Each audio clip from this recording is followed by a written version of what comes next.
Ser podcast.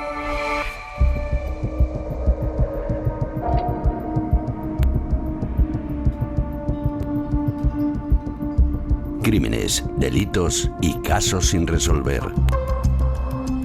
Rojo oscuro casi negro. Con Patricia Peiró. Hola Patricia, buenas tardes. Hola, ¿qué tal? Tú ya sabes, y lo saben todos los oyentes, que uno de los códigos radiofónicos así más manidos consiste en dar la hora cada 2x3. Ahora, por ejemplo, son las 6:33 de la tarde, las 5:33 en Canarias.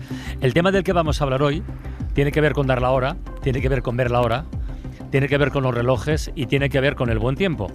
Porque con el buen tiempo lleva el calor, con el calor llega la manga corta y con la manga corta que se nos vea el reloj que llevamos. Y hoy hablamos de unos ladrones muy especializados que se les conoce como las bandas de los relojeros y se dedican casi en exclusividad a robar relojes de lujo.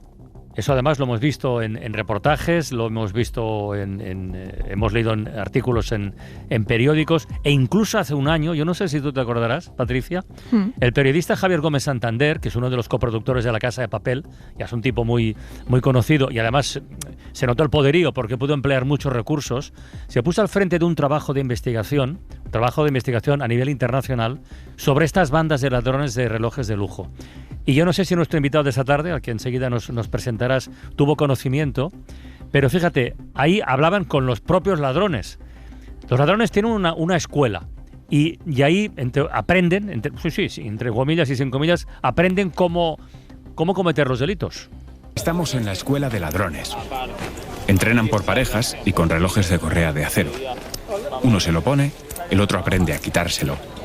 Practican hasta que son capaces de hacerlo en menos de 5 segundos. Puede llevarles semanas. Entonces ahí le tenés que explicar cuáles son los pasos. Primero, cómo agarrarlo. Entonces lo pones a uno y decís, lo tenés que agarrar así. Primero le mostrás la técnica. El primero tiene que saltar el flip-up. Después la malla y después se corta. O sea, son 4 movimientos. Y que eso se lo tenés que explicar. Porque si no el tipo tira. Y lo único que hace es lastimar y perder tiempo. Se busca la perfección en ese sentido. O sea, la menor cantidad de daño a la víctima y la menor cantidad de tiempo. Pues si vos tirás, te lo traes hasta arriba de la moto, porque no se corta el reloj. Bueno, claro, esa es la teoría. Luego está la práctica, luego está el momento de ponerse en acción, de aplicarlo. Y sí, es verdad, el modus operandi prácticamente siempre es el mismo. Robert nota que alguien lo agarra por detrás. Le están pasando un brazo por el cuello y lo estrangulan. Por instinto, tira con sus 2 manos de ese brazo que ha salido de la nada. Intenta quitárselo del cuello. Es el movimiento que el ladrón estaba esperando. Todas sus víctimas lo hacen. Suben las manos para defenderse y le dejan el reloj a la vista, desprotegido y a la altura perfecta. El ladrón agarra el reloj, hace un giro. Es un golpe de muñeca. Y el perno de la correa cede. Salta a la moto y desaparece. Patricia, ¿qué cara pone nuestro invitado? Pues asiente bastante, creo que claro. Le suena bastante de lo que estamos hablando. Vamos a fijarnos en una operación en concreto, si te parece, bautizada como Parance o Parance, en la que se llegó a tener a casi 40 integrantes de estas organizaciones o bandas que habían dado golpes en España y los saludamos. Venga, cuéntanos, Patricia. Pues mira, lo que tienen en común todas estas organizaciones casi siempre es el uso de la moto, una motito que suele ser pequeña, claro, para moverse con habilidad entre pues las callejuelas, ¿no? o las grandes avenidas una vez que han robado el reloj. En esta operación en concreto se detuvo, como tú decías, a 36 integrantes y en concreto todos estos casi siempre venían de Nápoles, de una zona muy concreta de Nápoles, pues donde tienen este tipo de especialización en este tipo de robos y son bastante sofisticados. ¿Por qué Nápoles, Patricia? ¿Tiene alguna conexión con la camorra o algo? Pregunto, claro. No tengo ni idea. Sí. Muchos de ellos tienen conexión con la camorra, por lo cual se desprende pues que los beneficios y todo lo que sacan de estos robos, que bueno, son bastante cuantiosos, ¿no? Se sacan muchísimo dinero de cualquier pieza, pues van destinados luego a financiar otro tipo de actividades delictivas propias de la camorra. Pues bueno, se dedican al narcotráfico, a las extorsiones, al propio mantenimiento de sus integrantes, con lo cual pues sí, tienen mucha relación. Ya sabemos que los chavales, que la camorra, ¿no? Que este tipo de asociaciones mafiosas buscan su cantera en los chavales y que son muchas veces los que están más decididos a llevar a cabo pues pues este tipo de acciones que pueden ser muy, muy violentas. Estos, como comentábamos en el audio que estábamos escuchando, tienen esa escuela, ¿no?, de ladrones de relojes y son expertos en localizar a la víctima perfecta, en seguirla durante horas, en encontrar el momento perfecto para dar el golpe. Muchas veces ese semáforo en rojo, esa muñeca apoyada en la ventanilla, pues ahí ese es un gran momento para dar el golpe. Paco Barba, buenas tardes. ¿Qué tal? Buenas tardes, Carlas. Paco Barba es inspector jefe responsable de la sección de robos de la Unidad Central de Delincuencia Especializada y Violenta. Estaba pensando mientras Patricia hacía esta descripción, joder, cuánto talento desaprovechado, ¿eh? O sea, una persona que es capaz de seguir durante horas a alguien sin que se dé cuenta, de buscar un momento de la precisión, del entrenamiento y tal, y dedicado a esto, ¿qué le vamos a hacer? Por cierto, de esta operación que nos comentaba Patricia, ¿cuántos relojes se recuperaron? ¿No? Porque claro, uno tiende a pensar que cuando ya te lo han robado, le pierdes la pista y despídete de él, pero alguno se pudo recuperar, supongo, ¿no? Sí, Carlas, vinculado estrictamente a hechos delictivos cometidos en España, se llegó a recuperar 12. Bueno. Lo que pasa que estos grupos, como bien habéis definido, vienen originarios de la ciudad de Nápoles, y en Nápoles me consta que también hubo varias operaciones, en este caso atacando lo que es la receptación. Y hubo también recuperación de relojes en dicha ciudad. Pues cada reloj de estos son 200.000 euros o más, hay que decirlo. Ostras, no está mal. Sí. No está, ¿por qué se llama Parance la operación que comentaba Patricia? Que esto de los nombres de las operaciones siempre es llamativo. Sí, etimológicamente proviene de, es un barquito pesquero propio de la ciudad de Nápoles y hace referencia pues a ese faenar entre 2-3 pescadores, y claro, aquí pues como pasa en muchas otras ocasiones se ha hecho una similitud en el ámbito delincuencial y estamos hablando también de 2-3 entrecomillado pescadores, pero con otro objetivo. Me está enviando un mensaje Alejo Stivel de Tequila, que me imagino que le conocemos todo, un mensaje muy escueto que dice: a mí me robaron exactamente así en Buenos Aires hace poco. Pues... O sea que no es una cosa que solo ocurra aquí. ¿En España en qué ciudades actuaban estas bandas o actúan, inspector? Bien, por diferenciar lo que es el napolitano, el delincuente napolitano, que ya aprovecho para daros esa referencia que tú acabas de comentar con el comentario de Alejo. En Argentina verdaderamente también hay profesionales de esto y alternan dos modus operandi: el estilo napolitano de ataque directo a la muñeca, y tal y como en la sonorización que habéis puesto antes, también el mataleón, ¿vale? Ostras. El napolitano, que es el que mayoritariamente incide más en España, trabaja fundamentalmente en Madrid. Todas las ciudades que te voy a decir, Carla, son, imagínate, el centro más turístico, o las zonas de mayor ocio, ¿vale? Marbella, ¿no? Madrid, Marbella, Baleares, Ibiza, Palma, se llevan la palma de la incidencia napolitana. Ya. Y esta es una, a ver cómo lo decimos, una criminalidad nueva o relativamente nueva, o hace tiempo que están asentados aquí. A ver, llevamos ya unos años con ellos. No podemos decir que es un fenómeno nuevo ni emergente, pero sí es verdad que ha aumentado en incidencia. Y esta delincuencia napolitana inició sus primeros pasos en Italia. Abrazó ciudades como Milán o Roma y posteriormente ya dieron el paso a Europa. España se lleva el 90% fácil de todos los casos que pasan en Europa, pero también ha extendido sus garras a otros países como Alemania, Francia, Austria, Grecia. Han sido víctimas de esta delincuencia. ¿Y por qué tanto en España? ¿Tanto reloj hay aquí? Sí. Pues esa pregunta no es la primera vez que me la hacen, y yo he estado en Nápoles en un dispositivo policial con ellos y ya llevo con la policía de Stato italiana tiempo colaborando, y el napolitano tiene mucho apego a España. No sé si esto tendrá que ver o no, pero sí es verdad que les gusta mucho España. Les gusta mucho. Es más, no solo vienen a trabajar delincuencialmente, sino que te los puedes encontrar en modo vacaciones muchas veces. ¿Cómo fue ese viaje a Nápoles? ¿Qué es lo que pudiste beber, ¿no? ¿O qué es lo que te contaban tus compañeros de allí y qué aprendizaje os trajisteis aquí también? Bien, el viaje policial, por decirlo de alguna forma, a Nápoles surge como consecuencia de, al final de campaña, y por esa extrapolación del delito a Europa, se organizó en el ámbito Europol lo que llamamos Action Day, para hacer efectivas unas órdenes europeas de detención de todos aquellos delincuentes que habían quedado sin aprender, pues intentar detenerlos donde residen, que es en los barrios, en los cuarteris de Nápoles. Sí. Se organizó, se coordinó con la policía di Stato y se llevaron a cabo detenciones entrando en sus casas y acometiendo esas órdenes europeas. Claro, alucinaron, ¿no? Cuando vieron uniformes españoles, supongo. Sí. Uniformes españoles y policías de varias lenguas europeas. Y sí, fue un efecto que en parte también tuvo su incidencia, porque a lo largo después de esa intervención, sí es verdad que posiblemente en España se contuvo un poco la incidencia, pero sí es verdad que otros países como el sur de Francia, Niza, Cannes, han visto trasladada a estos grupos. Ya. Porque esta gente, digamos, en el caso de España, por ejemplo, ¿viven fijos en una ciudad? ¿Tienen una base de operaciones? ¿O se van moviendo en función de la presión policial, de que de repente sepan que llega un crucero no sé dónde? ¿O tienen una base así fija de operaciones? No, es una... ¿O hacen de todo? No, en términos generales, y el modus operandi más descriptivo es viajar para robar.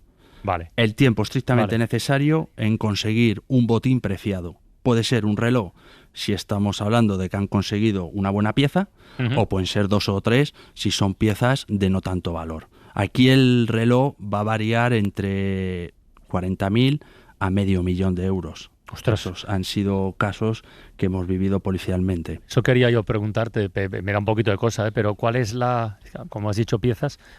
¿Cuál es la pieza más valiosa que habéis La joya de la recuperar? corona. Sí, por ejemplo. La joya de la corona es una marca suiza que, bueno, eso es conocida y se puede decir perfectamente que es Richard Mille. Richard Mille tiene piezas que van, el mínimo, vamos, yo no creo que baje de 150.000 euros. Entonces, no es tan fácil como de ver. Ahora. Claro, no es tan fácil de ver como otras marcas del mismo origen suizo, pero podemos calificar como la joya de la corona. Ya, sí. Pero ¿y esta gente es capaz de distinguir? Es decir, ahora además que en fin, hay imitaciones de todo, de casi todo, o bueno, un reloj puede ser un reloj muy aparente, muy bonito, pero tener un precio que no se acerque ni de lejos a esas cifras. ¿Son capaces de distinguirlos? Porque claro, hay que acercarse un poquito para ver. A distancia no puedes decir, ¿un Rolex? No, a distancia no lo puedes decir eso, ¿no? Pues ha sido parte de la acumulación de experiencia que ha cogido esta gente. Lo habéis descrito muy bien en el audio anterior. Hay que entrenar el ataque a la muñeca. Si te dedicas al mataleón como el argentino o el magrebí, hay que entrenarlo y convertirte en un pericioso de eso. Y esto al final es entrenarlo. Aparte, el napolitano focaliza sobre 4 marcas. No se va más allá. ¿Ah, sí? Ostras. Sí. Estamos hablando de 4 marcas que van en ese oscilamiento de valor que te he comentado antes. Y entiendo. Sí, dale, Patricia. No, que entiendo que para ellos es un negocio muy lucrativo. Hombre. Porque claro, hay muchísima demanda de este tipo de relojes y muy poca oferta, ¿no? Entonces, claro, ese mercado negro pues tiene un amplio abanico en el que obtener beneficios. Sí, que el crimen organizado napolitano, en este caso concreto, la camorra, haya focalizado sobre este objeto de gran valor, tiene una explicación, y es que el objeto es de gran valor, aún yendo a un mercado de segunda mano. Hay grandes listas de espera, hay grande oferta. ¿Listas de espera? Para adquirir este producto de primera mano, lo que genera que en segunda mano y en mercados alternativos, pues cobre mucho valor. Claro. Aparte que, dada la actividad de estos clanes camorristas, son objetos que también sirven, como ha comentado antes Patricia, para financiar otras actividades. Ya. Y una curiosidad, los espacios, el territorio de caza, para utilizar la misma metáfora, ¿cómo lo eligen? ¿Calles concurridas, discotecas? ¿De día, de noche debe ser más complicado? ¿O no lo sé?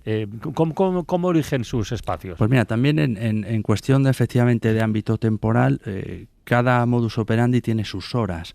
Estaba yo pensando ahora mismo que precisamente a lo mejor el delincuente magrebí más común, más asentado en las ciudades, suele irse más a la madrugada, a esa salida de discotecas, pero te puedo decir, Carlas, que el napolitano es de tramo más o menos tarde-temprana, no metiéndose mucho en la noche. Y te tengo que decir que el objetivo prioritario es detectar la pieza. no tanto estar en el lugar, lo que pasa que la pieza buena suele estar en ciertos lugares. Claro. Detectada la pieza, van a mantener la vigilancia y el seguimiento hasta que la situación sea idónea, eso sí. ¿Y hasta que tengan una buena vía de escape o ellos siempre la encuentran? Bueno, eso siempre. Eso lo facilita el scooter. La motocicleta, como bien apuntó Patricia, es el elemento común en este tipo de delincuencia y tiene una clara función, que es facilitar la movilidad del paranche, del grupo criminal, en su huida y también en su ataque.